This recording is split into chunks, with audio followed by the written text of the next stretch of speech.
Hello friends, soil academy में आपका स्वागत है। दोस्तों, पिछली वीडियो में हम लोगों ने डीएलएड फर्स्ट सेमेस्टर के बाल विकास और सीखने की प्रक्रिया यानी डीएलएड फर्स्ट सेमेस्टर का जो फर्स्ट पेपर था उसके बहुविकल्पीय प्रश्नों को देखा था। तो दोस्तों, ये जो क्वेश्चन हमारे बहुविकल्पीय चल रहे हैं ये राजन सीरीज के चल रहे हैं। इससे पहले की दोस्तों जो हमारी वीडियो बनी थी वो पवन सीरीज की बनी थी। तो दोस्तों, जिन लोगों ने अभी तक पवन सीरीज की वीडियो को नहीं देखा है तो डिस्क्रिप्शन बॉक्स में उनका लिंक मौजूद है और वहाँ से वो लोग बहुविकल्पीय प्रश्न और अति लघुत्तरीय प्रश्न के जितने भी सब्जेक्ट हैं उन सबकी वीडियो वहाँ पर अवेलेबल है। आप लोग लिंक पर क्लिक करके एक एक करके उन वीडियो को देख लीजिए, जिससे आपके जितने भी बहुविकल्पीय प्रश्न हैं वो ज़्यादा से ज़्यादा आपके तैयार हो जाए। तो दोस्तों, पिछली वीडियो में हम लोगों ने बाल विकास और सीखने की प्रक्रिया यानी डीएलएड फर्स्ट सेमेस्टर का जो फर्स्ट पेपर था इसके बहुविकल्पीय प्रश्नों को देखा था। तो दोस्तों, वो पार्ट 1 था। पार्ट 2 में दोस्तों हम लोग बचे हुए राजन सीरीज के बहुविकल्पीय प्रश्नों को देखेंगे। शुरू करने से पहले जिन लोगों ने अभी तक हमारे चैनल सोयल अकेडमी को सब्सक्राइब नहीं किया दोस्तों, तो चैनल को जरूर सब्सक्राइब कर लें, बेल आइकन को प्रेस कर लें, जिससे हमारी वीडियो की नोटिफिकेशन आपको सबसे पहले पहुंचे। दोस्तों, वीडियो को लाइक और अपने दोस्तों में ज़्यादा से ज़्यादा शेयर करें। तो दोस्तों, शुरू करते हैं आज की इस वीडियो को। तो यहाँ से आज का पहला प्रश्न आता है कि संज्ञानात्मक क्षमता की कमी से व्यक्ति को कठिनाई होती है।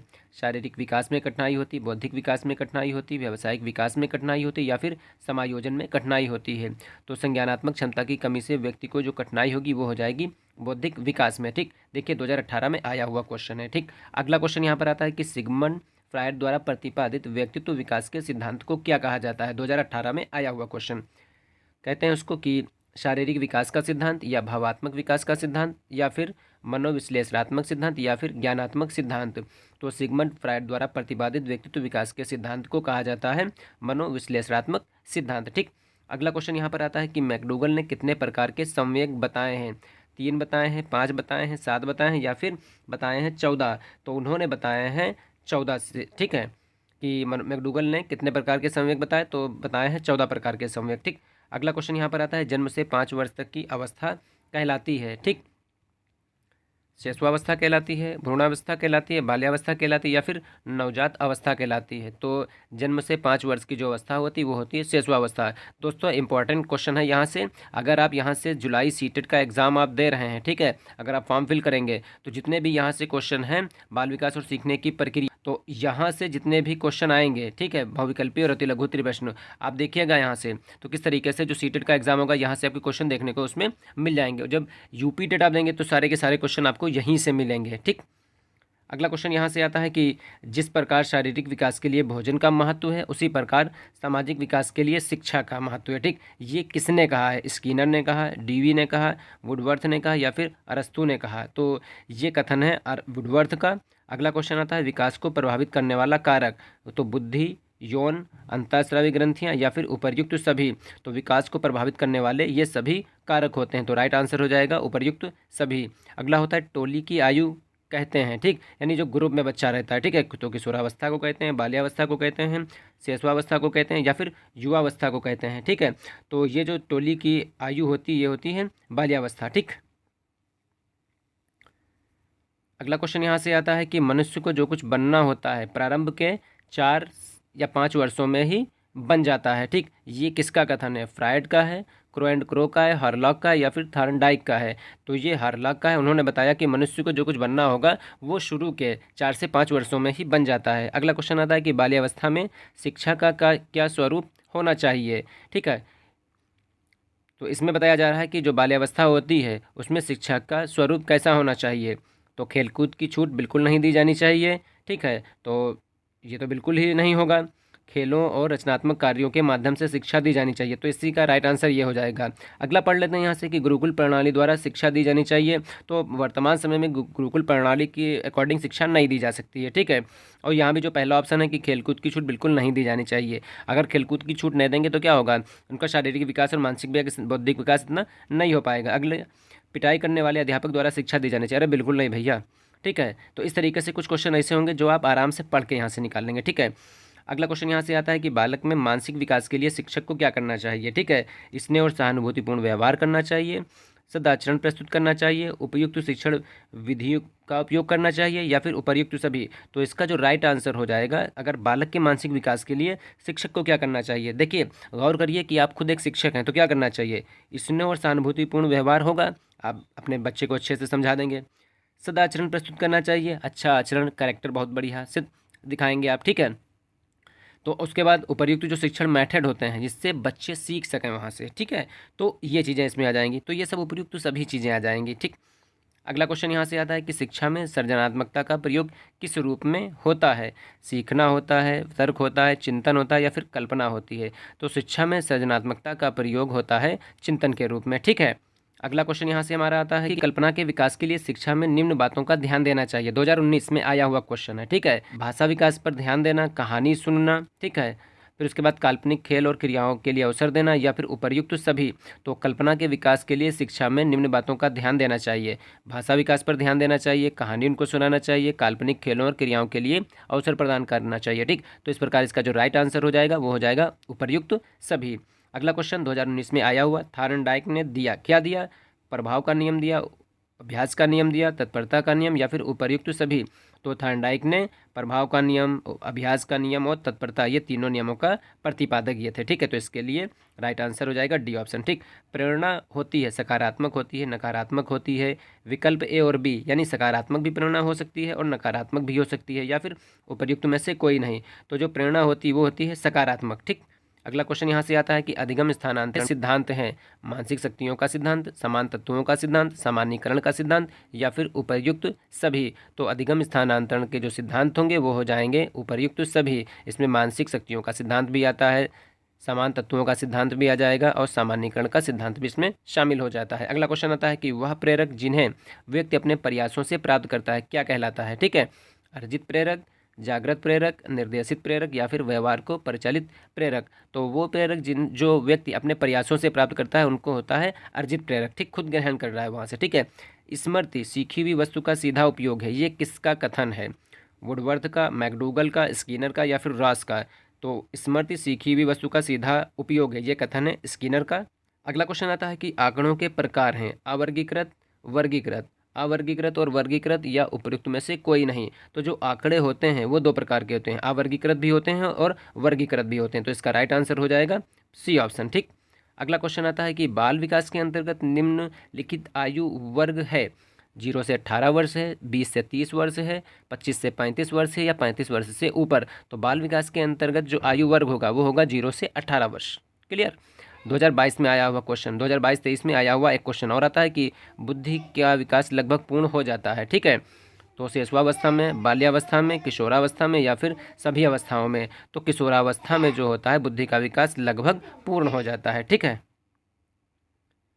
अगला क्वेश्चन आता है कि नवजात शिशु में हड्डियों की संख्या होती है 100 होती है, 205 होती है, 270 होती है, 350 होती है। तो जो नवजात शिशु होता है उसमें होती है हड्डियों की संख्या 270। अगला क्वेश्चन आता है कि सीखने को प्रभावित करने वाला सबसे महत्वपूर्ण कारक कौन सा है, ठीक है। प्रेरणा है, ध्यान है, रुचि है या फिर स्मृति है। तो अगर सीखने को प्रभावित करने वाला सबसे महत्वपूर्ण जो इसमें कारक हो जाएगा वो हो जाएगा रुचि। अगर आप में इंटरेस्ट यानी रुचि नहीं है तो क्या होगा, आप कोई चीज़ सीख नहीं पाएंगे। जब रुचि होगी तभी तो आप सीख पाएंगे, रुचि है तभी तो आप टीचिंग के लिए जो है डीएलएड कर रहे हैं। अगर रुचि ना होती तो क्या होगा, कोई ज़बरदस्ती अगर करवाता तो कहाँ कर पाते, ठीक है। तो ये जो सीखने की जो प्रक्रिया होती है इसको सबसे ज़्यादा जो अगर कोई प्रभावित करता है तो वो होती है रुचि, ठीक। अगला क्वेश्चन यहाँ से आता है सीखने की सही परिभाषा है। तो सीखने की सही परिभाषा क्या है? आदेशों का पालन करना, रटना, अनुभव और प्रशिक्षण द्वारा व्यवहार में परिवर्तन या दूसरों के साथ काम करना। तो सीखने की जो सही परिभाषा हो जाएगी वो होगी अनुभव और प्रशिक्षण के द्वारा व्यवहार में जो परिवर्तन होता है वही होता है सीखना, ठीक। अभी क्या है, अनुभव और प्रशिक्षण के द्वारा क्या होगा, आप डीएलएड कर रहे हैं यहाँ से, ठीक है। अब डीएलएड में क्या है, अनुभव, अनुभव किसका होगा, टीचर्स का अनुभव होगा, वो आपको अनुभव प्रदान कर रहे हैं, ठीक। और प्रशिक्षण किसका होगा, यहाँ पे प्रशिक्षण आप करेंगे, यहाँ पे ट्रेनिंग ले रहे हैं नहीं ले रहे हैं।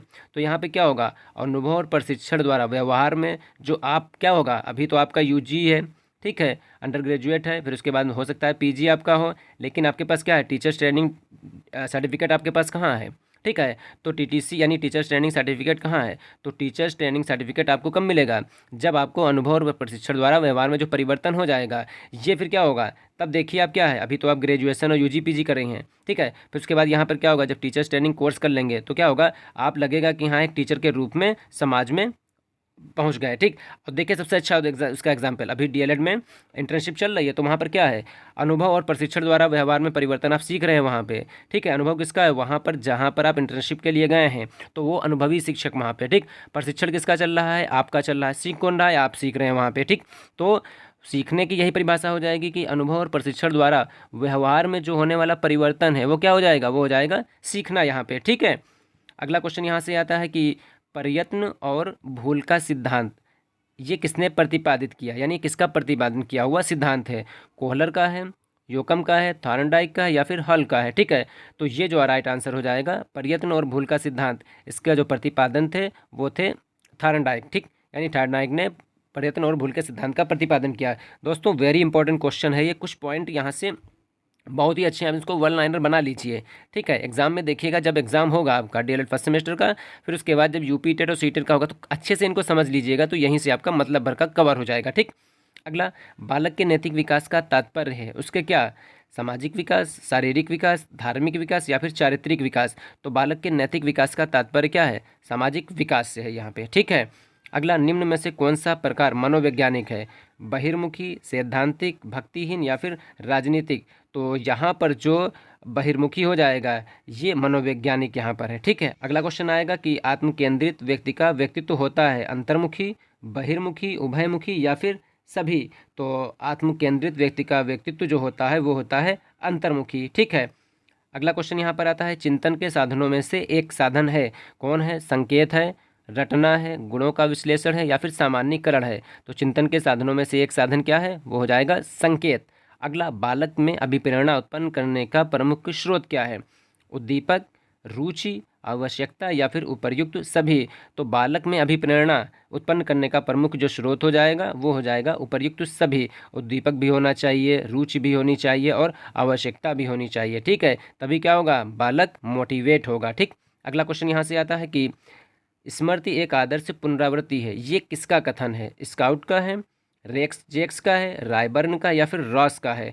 तो स्मृति एक आदर्श पुनरावृत्ति है, ये स्काउट का जो है कथन है। ठीक, अगला, सृजनात्मक बालक की विशेषता यह है कि वे संवेदनशील होते हैं, परिहास प्रिय होते हैं, जिज्ञासु होते हैं या फिर उपर्युक्त सभी होते हैं? ठीक है, सृजनात्मक बालक की विशेषता हो जाएगी वो हो जाएगी उपर्युक्त सभी यहाँ से। ठीक है, अगला क्वेश्चन आता है फ्रायड के अनुसार आक्रामकता का कारण है उच्च अधिगम, उद्दोलन, जिज्ञासा या फिर उपलब्धि प्रेरक? तो फ्रायड के अनुसार आक्रामकता का जो कारण होगा वो हो जाएगा उद्दोलन यहाँ पे। अगला, जन्म के समय शिशुओं के भीतर कितने संवेग पाए जाते हैं? ठीक है, तो 4 पाए जाते हैं, 2 पाए जाते हैं, 3 पाए जाते हैं या फिर 6 पाए जाते हैं? ठीक, तो जन्म के समय शिशुओं के भीतर जो संवेग होंगे वो हो जाएंगे 2 संवेग यहाँ पर पाए जाएंगे। ठीक है, अधिगम का सूझ का सिद्धांत किसने दिया? ठीक है, यानी यहाँ अधिगम होता है सीखना, सीखने के सूझ का सिद्धांत किसने प्रतिपादित किया या ये सिद्धांत किसका है?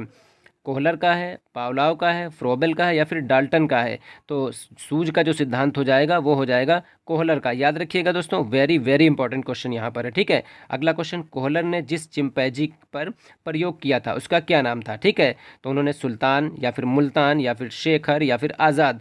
तो कोहलर ने जिस चिंपैंजी पर प्रयोग किया, ठीक है, तो उसका क्या नाम था? उसका नाम था सुल्तान यहाँ पे। ठीक, अगला क्वेश्चन आता है कि संज्ञानात्मक विकास के सिद्धांत के प्रतिपादक हैं जीन पियाजे हैं, स्टैनले हॉल हैं, स्पेंसर हैं या फिर वुडवर्थ हैं? ठीक, तो इसका जो राइट आंसर हो जाएगा संज्ञानात्मक विकास के सिद्धांत का जो प्रतिपादक थे वो थे जीन पियाजे। वेरी इंपॉर्टेंट दोस्तों क्वेश्चन ये वाला भी है। ठीक है, अगला क्वेश्चन आता है कि सामाजिक विकास के सिद्धांत के प्रतिपादक हैं, ठीक, वाइगोस्की हैं, हरलॉक हैं, थॉम्सन हैं या फिर वुडवर्थ हैं? ठीक, तो सामाजिक विकास के जो सिद्धांत हैं उसके प्रतिपादक वाइगोस्की हैं। ठीक, अगला क्वेश्चन यहाँ से आता है कि बुद्धि के बहुकारक सिद्धांत का प्रतिपादन किसने किया? थॉर्नडाइक ने किया, स्पीयरमैन ने किया, टर्मन ने किया या फिर मेरिल ने किया? ठीक, तो बुद्धि के बहुकारक सिद्धांत का जो प्रतिपादक था या प्रतिपादन किया वो थे थॉर्नडाइक। ठीक, अगला, बाल विकास के अंतर्गत शेषवावस्था की आयु होती है। ध्यान रखिएगा, यहाँ पूछा जा रहा है शेषवावस्था की आयु कितनी होती है?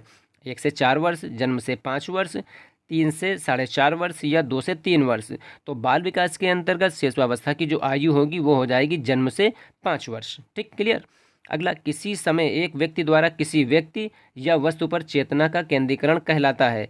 समंजन कहलाता है, आत्मसात कहलाता है, विकेंद्रीकरण कहलाता है या फिर ध्यान कहलाता है? तो किसी समय एक व्यक्ति द्वारा किसी व्यक्ति या वस्तु पर चेतना का जो केंद्रीकरण होगा वो क्या होगा? वो हो जाएगा ध्यान। अगला क्वेश्चन आता है कि वह ध्यान जिसमें अपनी इच्छा अनुसार किसी व्यक्ति वस्तु पर चेतना केंद्रित करता है, ऐच्छिक, अनैच्छिक, निरापद या फिर ऐच्छिक? ठीक है। तो वह ध्यान जिसमें व्यक्ति अपनी इच्छानुसार किसी व्यक्ति या वस्तु पर चेतना केंद्रित करता है, तो ये ऐच्छिक होता है, ठीक है, खुद की मर्जी उसकी होती है।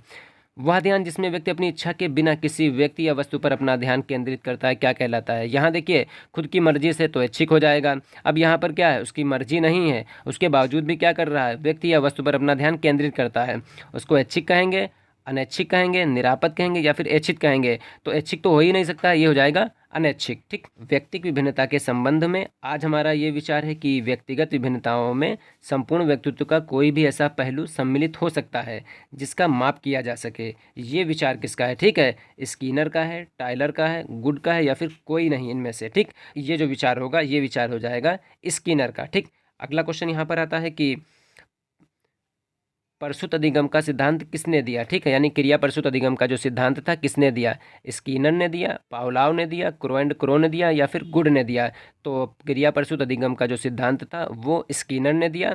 अगला क्वेश्चन आता है कि निम्नलिखित में से थार्नडाइक का नियम है, ठीक। तो तत्परता का नियम है, अभ्यास का नियम है, प्रभाव का नियम है या फिर उपर्युक्त सभी? तो ये जो तीनों नियम हैं ये थार्नडाइक के नियम है यहाँ पे, ठीक। इन नियमों को दोस्तों याद कर लीजिएगा, वेरी वेरी इंपॉर्टेंट है, ठीक है। अगला, वाटसन ने संवेग बताए हैं, 3 बताए हैं, 2 बताए हैं, 4 बताए हैं या फिर 5 बताए हैं? तो वाटसन ने संवेग बताए हैं 3। अगला, वाटसन ने कौन से संवेग बताए हैं?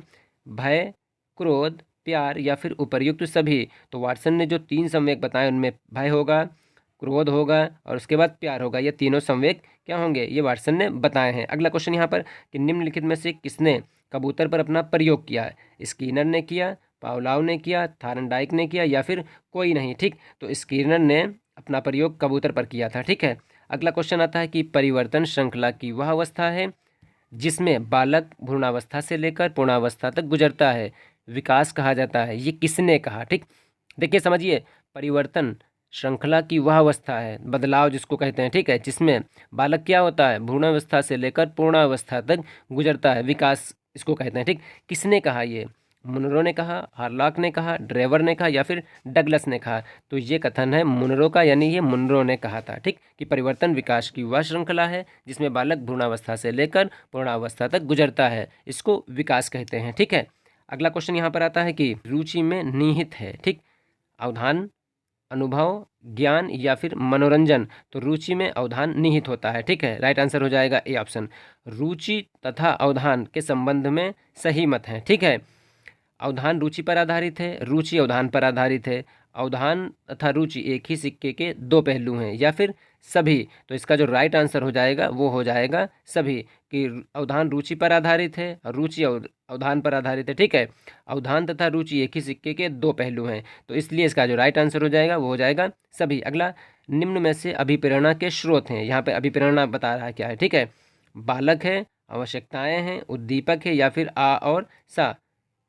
दोनों हैं, ठीक है। तो यहाँ पर बालक और उद्दीपक ये दोनों क्या हो जाएंगे? ये अभिप्रेरणा के स्रोत हो जाएंगे, ठीक है। अगला क्वेश्चन आता है कि अधिगम के प्रयत्न और भूल के सिद्धांत के प्रतिपादक हैं, यानी प्रयत्न और भूल का सिद्धांत किसने दिया? थार्नडाइक ने दिया, स्किनर ने दिया, कोहलर ने दिया या फिर पावलाव ने दिया? तो ये थार्नडाइक का सिद्धांत है। अगला क्वेश्चन आता है अवधान, यानी ध्यान में निहित है, क्या निहित है? प्रेरक शक्तियाँ निहित है, अनुभव निहित है, रुचि निहित है या फिर ज्ञान? तो अवधान यानी ध्यान में निहित होगा प्रेरक शक्ति, ठीक। नैतिक विकास के सिद्धांत के प्रतिपादक हैं कोहलरबर्ग, थॉमसन, फ्रोबेल या फिर जॉन डीवी, ठीक। तो इसका राइट आंसर हो जाएगा नैतिक विकास के सिद्धांत के प्रतिपादक थे कोहलबर्ग। अगला क्वेश्चन आता है यहाँ से कि बाल मनोविज्ञान सभी को एक नई दिशा में संकेत करता है यदि उसे उचित रूप से समझा जा सके तथा उचित ढंग से विकास हो सके तो प्रत्येक बालक एक सफल व्यक्ति बन सकता है। ये कथन किसका है? थॉमसन का है, हार्लॉक का है, क्रो एंड क्रो का है या फिर फ्रोबेल का है, ठीक। तो इसका जो राइट आंसर हो जाएगा वो हो जाएगा थॉमसन, ठीक। अगला क्वेश्चन यहाँ से आता है कि सीखने का वक्र एक व्यक्ति की निश्चित क्रिया में प्रगति का ग्राफिक प्रदर्शन है, ये कथन किसका है? ठीक है, गिलफोर्ड का है, फ्रोबेल का है, जॉनसन का है या फिर स्किनर का है? तो सीखने का वक्र एक व्यक्ति की निश्चित क्रिया में प्रगति का ग्राफिक प्रदर्शन है, ये कथन है स्किनर का, डी ऑप्शन इसका राइट हो जाएगा। अगला, किसी विधि के द्वारा मनुष्य के चेतन के साथ साथ अचेतन मन का भी अध्ययन किया जाता है, ये क्या है? मनोविश्लेषण विधि है, तुलना विधि है, प्रक्षेपण विधि है या फिर कोई नहीं? तो ये हो जाएगी मनोविश्लेषण विधि। ठीक, अल्पकालिक स्मृति है, इसमें व्यक्ति उत्तेजनाओं को शीघ्र भूल जाता है, व्यक्ति उत्तेजनाओं को अधिक समय तक याद रखता है। आ और बात दोनों हैं या इनमें से कोई नहीं। तो अल्पकालिक स्मृति क्या होगी, इसमें व्यक्ति उत्तेजनाओं को शीघ्र भूल जाता है। ठीक है, अगला क्वेश्चन यहाँ से आता है कि रुचि को प्रभावित करने वाला कारक है। तो परिवार की आर्थिक स्थिति, विद्यालय का कठोर वातावरण, अभिभावकों का अनुचित व्यवहार या फिर उपर्युक्त सभी। तो रुचि को जो प्रभावित करने वाले कारक होते हैं वो यही तीनों हो जाएंगे। ठीक है, परिवार का आर्थिक स्थिति आ जाएगी, विद्यालय का कठोर वातावरण आ जाएगा, अभिभावकों का अनुचित व्यवहार।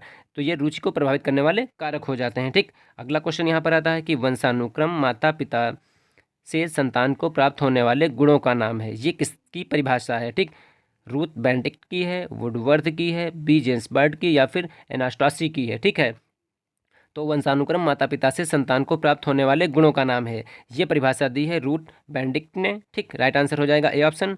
निम्नलिखित में से कौन सा चिंतन में प्रयुक्त होने वाली सामग्री के अंतर्गत नहीं आता है? ठीक है, यानी इसमें पूछा जा रहा है कि कौन सा चिंतन में प्रयुक्त होने वाली सामग्री के अंतर्गत नहीं आता है। पदार्थ नहीं आता है, प्रयत्न नहीं आता है, प्रतिभा नहीं आती या फिर संवेदना नहीं आती है। तो इसका राइट आंसर हो जाएगा पदार्थ। ठीक, अगला क्वेश्चन आता है बालक के कोषों और पेशियों में समय के साथ साथ होने वाले वह परिवर्तन जिसके कारण वो निश्चित समय पर कोई कार्य करने योग्य होता है, उसको क्या कहते हैं? प्रत्यक्षीकरण, परिपक्वता, समंजन या फिर आत्मसातन। तो ये होती है दोस्तों परिपक्वता। ठीक, अगला क्वेश्चन है कि माता पिता तथा अन्य पूर्वजों से बालक को जो आनुवांशिक गुण प्राप्त होता है उसके वाहक हैं। डीएनए वाहक है, पीजीएन वाहक है, आरएनए वाहक है या फिर जीन्स वाहक है। तो जो माता पिता तथा अन्य पूर्वजों से बालक को जो आनुवांशिक गुण प्राप्त होते हैं उनके वाहक हो जाएंगे जीन्स। तो राइट आंसर होगा डी ऑप्शन। अगला, सामान्य स्तर के बालक की बुद्धि लब्धि होती है 80 से 85, 70 से 80, 90 से 109 या फिर 110, 100 से 115। तो इसका राइट आंसर हो जाएगा सामान्य स्तर के बालक की जो बुद्धि लब्धि हो जाएगी वो हो जाएगी 90 से 109। अगला क्वेश्चन की व्यक्तित्व परीक्षण के लिए प्रयुक्त होने वाले टीएटी। ठीक है, टीएटी परीक्षण का निर्माण किसने किया? एडवर्ड्स ने किया, मरे एंड मॉर्गन ने किया, स्टैनले हॉल ने किया या फिर सिकार्ड और बैकमैन ने किया। तो व्यक्तित्व परीक्षण के लिए प्रयुक्त होने वाला जो टीएटी परीक्षण है, ठीक है, इसका प्रतिपादक थे मरे और मॉर्गन। ठीक, अगला क्वेश्चन यहाँ पर आता है बालक के केंद्रक न्यूक्लियस में सामान्यतः कितने गुणसूत्र होते हैं? 46, 42, 52 या फिर 50। तो बालक के केंद्रक यानी न्यूक्लियस में सामान्यतः गुणसूत्र होते हैं 46। अगला क्वेश्चन आता है कि निम्नलिखित में से कौन सा परीक्षण बुद्धि का मापन करता है? सीएटी, टीएटी, एमएटी या फिर भाटिया बैटरी। बुद्धि का जो मापन करेगा, ठीक है, वो होगा भाटिया बैटरी परीक्षण। ठीक है, अगला, बाल विकास के अंतर्गत बाल्यावस्था की अवधि मानी जाती है 6 से 10 वर्ष, 5 से 10 वर्ष, 10 से 18 वर्ष या फिर कोई नहीं। तो बाल विकास के अंतर्गत बाल्यावस्था की टाइमिंग होगी वो हो जाएगी 6 से 10 वर्ष। ठीक है, अगला क्वेश्चन आता है बाल विकास के अंतर्गत किशोरावस्था की अवधि मानी जाती है 11 से 18, 5 से 10 वर्ष, 6 से 12 वर्ष या फिर 12 से 18 वर्ष। तो 11 से 18 वर्ष की जो आयु होती है वो बाल विकास के अंतर्गत किशोरावस्था की एज या अवधि मानी जाती है। अगला क्वेश्चन यहाँ से आता है संबद्ध प्रतिक्रिया का सिद्धांत है पावलाव का, स्किनर का, फ्रोबेल का या फिर डाल्टन का। तो संबद्ध प्रतिक्रिया का जो सिद्धांत था वो था पावलाव का। अगला, चिंपैंजी ये वनमानुष था पर आधारित सूझ का सिद्धांत को जानते हैं। ठीक, अंतर्दृष्टि का सिद्धांत ये होता है, समग्र सिद्धांत होता है या फिर पुनराकृति सिद्धांत या फिर सभी। तो ये हो जाएगा सभी। और चिंपैंजी का दोस्तों नाम क्या था वनमानुष का? वो था सुल्तान। ठीक है, याद रखिएगा। अगला क्वेश्चन यहाँ से आता है कि थार्नडाइक ने अपना प्रयोग किया, ठीक, बिल्ली पर किया, कुत्ते पर किया, शेर पर किया या फिर भालू पर किया। तो थार्नडाइक ने अपना प्रयोग किया था बिल्ली पर। अगला क्वेश्चन आता है संज्ञानात्मक विकास को 3 भागों में, कौन कौन से वो 3 भाग हैं? क्रियात्मक अवस्था, प्रतिबिंबात्मक अवस्था और संकेतात्मक अवस्था में विभाजित करने वाले मनोवैज्ञानिक हैं ब्रूनर, फ्रॉबेल, बीने या फिर कोहलर। तो ये थे ब्रूनर। अगला क्वेश्चन, वह स्तर जिसमें बच्चा अपने परिवेश की वस्तुओं में विभेद करना आरंभ करता है, ठीक है, वह स्तर क्या है? इंद्रिय जनित गामक अवस्था, पूर्व संक्रियात्मक अवस्था, मूर्त संक्रियात्मक अवस्था या फिर अमूर्त संक्रियात्मक अवस्था। तो जिसमें बच्चा अपने परिवेश की वस्तु में भेद करना प्रारंभ करता है वो होती है पूर्व संक्रियात्मक अवस्था। अगला क्वेश्चन आता है कि वह स्तर जिसमें बालक वस्तुओं और पदार्थों के संबंध में चिंतन करना तथा तर्क करना प्रारंभ करता है वह कौन सा स्तर है? इंद्रियजनित गामक अवस्था है, पूर्व संक्रियात्मक अवस्था है, मूर्त संक्रियात्मक अवस्था है या फिर अमूर्त संक्रियात्मक अवस्था है।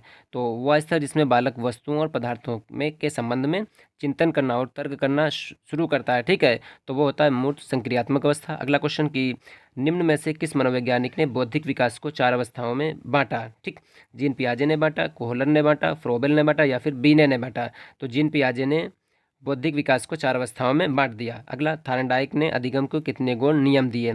3 नियम दिए, 4 नियम दिए, 5 दिए या फिर 6 नियम दिए?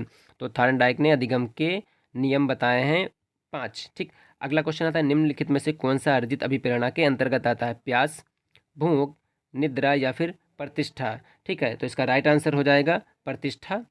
अगला क्वेश्चन आता है कि सीखी गई सामग्री को पुनः स्मरण करने की असफलता कहलाती है? विस्मरण, प्रत्याभिज्ञा, प्रत्यावाहन, फिर उसके बाद आत्मसातन। तो सीखी गई सामग्री को पुनः स्मरण करने की असफलता कहलाती है विस्मरण। अगला, एक सशक्त विद्यालय अपने शिक्षकों में निम्नलिखित योग्यताओं में से किसे सर्वाधिक बढ़ावा देगा? परीक्षण करने की प्रवृत्ति, स्मृति, अनुशासन या फिर प्रतिस्पर्धात्मक अभिवृत्ति। ठीक है, तो इसका राइट आंसर हो जाएगा वो हो जाएगा प्रतिस्पर्धात्मक अभिवृत्ति। अगला क्वेश्चन, शारीरिक रूप से अक्षम बच्चों को सामान्यतः होता है? डिसलेक्सिया होता है, डिस्ग्राफिया होता है, डिस्मीथिया होता है, उसके बाद डिस्कैल्कुलिया होता है। ठीक है, तो इसका राइट आंसर हो जाएगा जो शारीरिक रूप से अक्षम बच्चों में सामान्यतः होता है वो होता है डिस्ग्राफिया। ठीक, अगला क्वेश्चन आता है कि एक बच्चा जो यहाँ पर रिक्त स्थान यहाँ पर है से ग्रस्त है, सा को वाज तथा न्यूक्लियर को अनक्लियर में अंतर नहीं कर सकता। ठीक है, तो यहाँ पर हमें देखना है कि कौन सी बीमारी से वो ग्रस्त है। ठीक है, डिसलेक्सिया होता है, डिस्कैल्कुलिया होता है, डिस्ग्राफिया होता है या फिर शब्द जम्बलिंग होता है। ठीक है, तो डिसलेक्सिया में होता ये है कि शब्द अक्षर जो होते हैं उनको वो गलत पढ़ लेता है। ठीक है, दोस्तों आज की इस वीडियो में हम लोगों ने बाल विकास और सीखने की प्रक्रिया के बहुविकल्पीय प्रश्नों को देखा जो हमारी राजन सीरीज के थे। ठीक है, बाकी बचे हुए बहुविकल्पीय जो प्रश्न हैं उनको हम लोग 3rd वीडियो में पूरे के पूरे कवर कर लेंगे। तो उम्मीद करते हैं दोस्तों यहाँ से जो भी बताए गए पॉइंट हैं वो आपको अच्छे से समझ में आ गए होंगे। दोस्तों अगर फिर भी कहीं पर भी कोई भी कन्फ्यूजन हो तो कमेंट्स बॉक्स में हमें कमेंट्स करिए। मिलते हैं दोस्तों नेक्स्ट वीडियो में इस बहुविकल्पीय प्रश्नों की श्रृंखला के पार्ट 3 में। तब तक के लिए दोस्तों जिन लोगों ने अभी तक हमारे चैनल सोहेल अकेडमी को सब्सक्राइब नहीं किया दोस्तों तो चैनल को जरूर सब्सक्राइब कर लें, बेल आइकन को प्रेस कर लें जिससे हमारी वीडियो की नोटिफिकेशन आपको सबसे पहले पहुंचे। दोस्तों वीडियो को लाइक और अपने दोस्तों में ज़्यादा से ज़्यादा शेयर करें। मिलते हैं दोस्तों नेक्स्ट वीडियो में बहुत ही जल्द। तब तक के लिए दोस्तों अपना ख्याल रखिए और अपनी स्टडी को भी कंटिन्यू जारी रखिए।